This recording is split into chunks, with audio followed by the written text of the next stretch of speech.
out by telling you my grandma was a saint. And I don't have time in my story to tell you all like the evidence to support this statement. But I will tell you that so her daughter, who's my aunt, she told me when my grandma was 90 years old, Grandma has lived such a good life that she could murder someone and she will still go to heaven. So my grandma and I, we were always very, very close. And something that we always did was we always wrote letters back and forth. And my grandma also, I saw this too, write more love letters. Everything's coming together, you guys. And my grandma she was always writing letters to her friends. And she was it was very important to her to have really, really nice stationery. And she was always trying to one-up her friends with nicer cards, especially her friend Sally.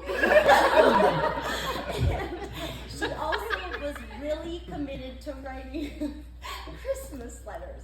And she would write a personal Christmas letter to all of her friends and family until she was about 92. And by this time, she had had a stroke, and her handwriting was getting a little bit shaky, and she was just tired.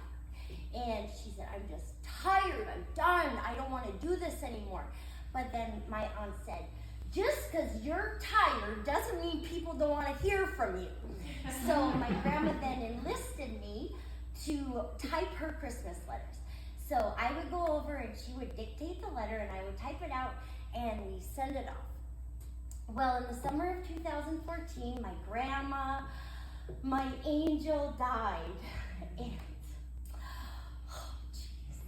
it was really hard. So Christmas that year, I was like, I don't really feel that happy. And it was like, my grandma was like the gasoline on my Christmas engine. And when it comes to Christmas, my grandma was bringing it. And I just thought, my grandma is definitely the kind of person that I want to be. And I think maybe I'll write a Christmas letter. And then my second thought was, you idiot. Nobody wants to hear from you. You're a childless heathen. You're screaming by. You don't have anything to tell anyone. You're a mad cat woman. And then I started thinking about the Christmas letters that we would get when I was growing up. And December, my house would be full of these letters and family photos of people I never heard from the rest of the year. But come December, they can't wait to write a novel about their happy marriage and their brilliant, athletically gifted children. Fabulous vacation that they took. And something so hilarious that happened. They just couldn't wait to tell us. And they would top it off with a photo of them in matching clothes. And there was a period in the 90s when they're all wearing denim from head to toe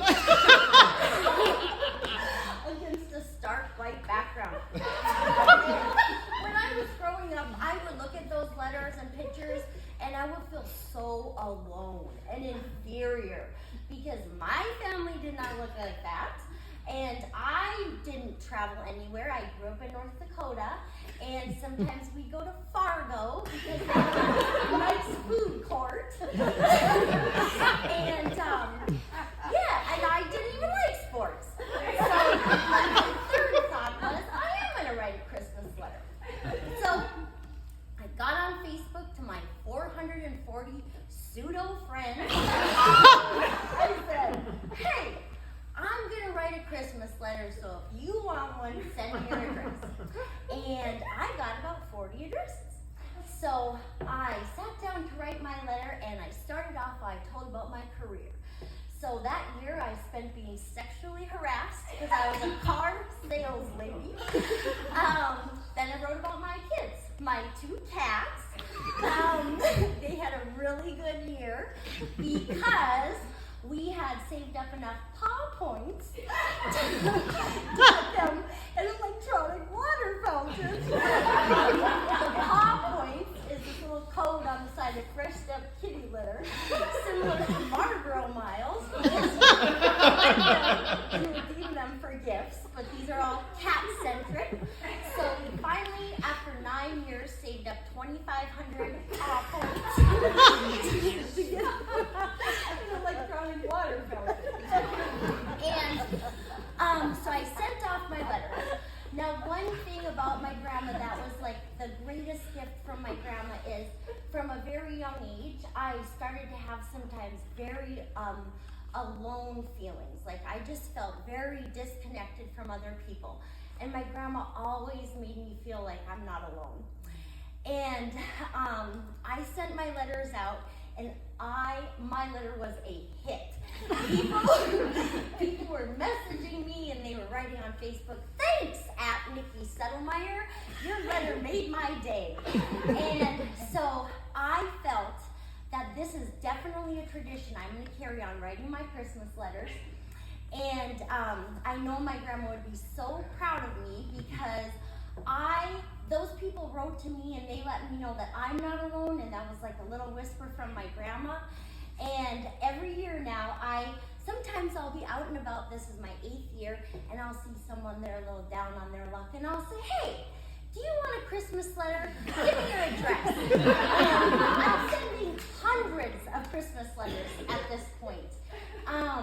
And yeah, that's my tradition. That's my gift to my grandma, and my grandma's gift to me.